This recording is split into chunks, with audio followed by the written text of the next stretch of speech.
Before the video starts, I do want to point out that the water is just rust. That's just what I want to point out before the video starts, so there's no confusion. Anyway, let's begin. This is the Aquasource Sedgemore, an earlier version that is. You see, the Aquasource Sedgemore is a very unknown model. People might recognize the Colby and the Henshaw, but not the Sedgemore. Earlier versions, like this, were around since the early to mid 2010s, and around the mid 2010s they changed the design from this to basically a dual flush Henshaw.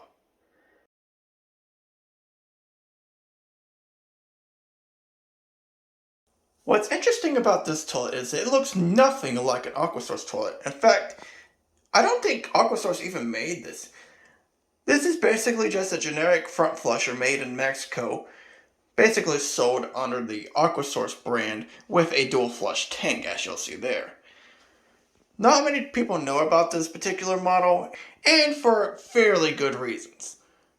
Today we'll be taking a look at the Aquasource Sedgemore, and for good reasons see why this toilet is mostly forgotten over time. Starting off with the overall design, I really do not like it. It looks so weird, especially with the tank. Plus, not only that, it just looks fairly generic. Here are the trapway passages. As you'll see, they look like closet king hazards. And what you'll see under here is that this toilet is actually made in Mexico. But as you'll see, there is no Aquasource branding anywhere. Nothing inside the tank, nothing on the bowl. It's just a generic bowl made in Mexico, which is weird for Aquasource considering that, as far as I know, most Aquasource toilets are not made in Mexico. But this one is. And now we take a look inside the tank, and let me tell you, it is a pain to get this tank off because it's attached to the flushing mechanism that flushes this toilet, and you can only take this toilet tank so far. Which means not far at all. I'm literally holding it in my hands, and it's so awkward. But as you'll see, there's a bunch of cheap crap in this tank. The fill valve looks very Chinese. In fact, a lot of Aquasource and now Project Source toilets have something similar to this. Very cheap parts. They are serviceable by some means, but eventually they'll age poorly and you'll have to get them replaced. There is the flushing mechanism right there, and that's basically how this toilet flushes. Interestingly, you can flush it from here in this position, but it's very awkward and that will damage the tank if I do so. So I won't do it, but it's a mess. Before we show off the dual flush system, let's take a look inside the bowl, and it's about as generic as you'll get. There's a circular opening right there, and considering that this toilet is a front flusher, it's pretty much as generic as you'll get. The jets just point straight down, which basically means that there's barely any bowl runs on this, as with most front flushers, and there's most of the jets right there, which give the power of the front. Not much to see here, it's about as generic as you'll get. Now, while the dual flush system works, it is a complete and utter mess. So, as with most dual flush toilets, there's two separate buttons, but with this one, it's basically all in one. And in order to get the half flush, which is fairly weak, you have to press down on this button here, and it'll take the entire button down, as so.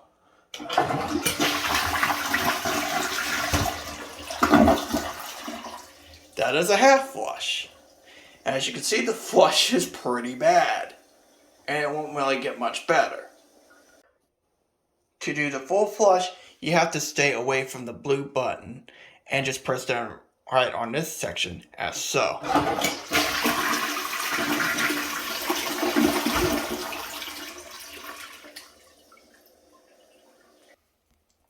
Now we'll see an up close full flush.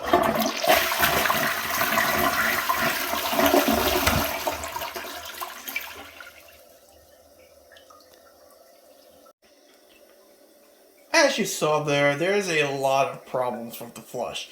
Well, while it's painfully generic, it's a basic front flusher as you saw. I don't think you have fathomed how much ball rinse this thing is not getting. In fact, this thing has some of the worst rinse I've ever seen on a front flusher. You saw one jet basically just having a spasm, just squirting down into the water area, which is very weird. And not only that, there's just stains all over it. This is from like hard water to be fair, but this thing is just terrible with just ball rinse. Let me just show you how uninvolved the water is.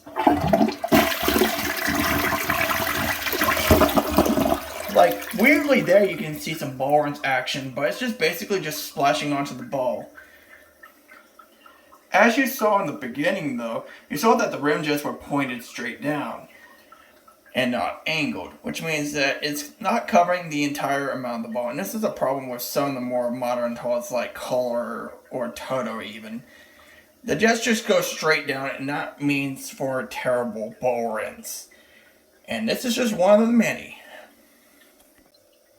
Another issue about this toilet, not just because the fill valve is just filling up ever so slowly, I don't know if it's waterline or just the fill valve itself, but there's quite a bit of regurgitation when it siphons out, which is not very good.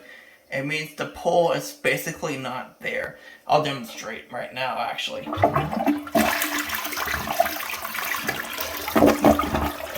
Especially on a half flush, the siphon and pull are just absolutely pathetic. That really wasn't a full flush, that was basically like a half flush example, but even weaker. But you can see how much regurgitation happens when it siphons out, even on a full flush. And let me tell you, this thing is just terrible with floaters. I tried flushing bugs down this, for example, and they just kept coming back up into the bowl, often requiring several flushes, which is just pathetic. And that is the Aquasource Sedgemore toilet, another complete disaster. There's a good reason why these toilets basically don't exist anymore and why these were only made for a couple of years. Even the later version, Henshaw style, was not very well known and picked up for good reasons. Obviously they make dual flush, pro flushes as they are now called, but those are popular for better reasons compared to the older version, especially the Sedgemore's. Anyways, it's now time to grade this toilet. Starting off with the design of this toilet, it's not very pleasing. It looks so cheap and the tank just looks off to me, and because of that, the design score is going to be a 3. Talking about the original tank parts, they're about as cheap crap as you'll get. They look Chinese, they act Chinese, they seem perfectly serviceable at first, but over the years they will age poorly, and for that the original part score is a 3. Good luck trying to find replacement parts for this toilet. If the flushing mechanism breaks, well, you're basically done for, unless you find something for a very expensive price. At this point, why would you even bother? Considering that the button and the flushing mechanism operate off of one another, it makes it a pain to find a replacement for that. The fill valve is perfectly replaceable, just as fine, but if the system breaks, good luck, you're going to need it. And for that, the modability gets us 2. The trapway passage design, yeah, that's an easy 3. That looks cloggable. This thing flushes like any generic front flusher, and for that it gets a 4. Not much to explain here, but at least it's slightly powerful. The siphon exists, but the pull really does not. As you saw with the flush, it kind of regurgitates back, which means that it has a hard time taking things in. And don't even get me started on floaters. This thing is terrible with floaters. And for that, the pull and the siphon gets a 2. The performance looks as well as it looks. It gets a 2. As with most front flushers, this thing is terrible with rinsing. You'll see constant stains everywhere, and it only really cleans the front of the bowl, because considering that's where most jets are, and for that, the bowl rinse gets a 3. Survivability, yeah, that's pretty low. Definitely a 2. Considering not much is known about this toilet, the overall value of this toilet back in the day was in the lower hundreds. However, you can probably find it cheap if you find something similar to this, but good luck for it because it's very rare. You'll see it more times on display than you'll ever see it out in person, because this thing sucks.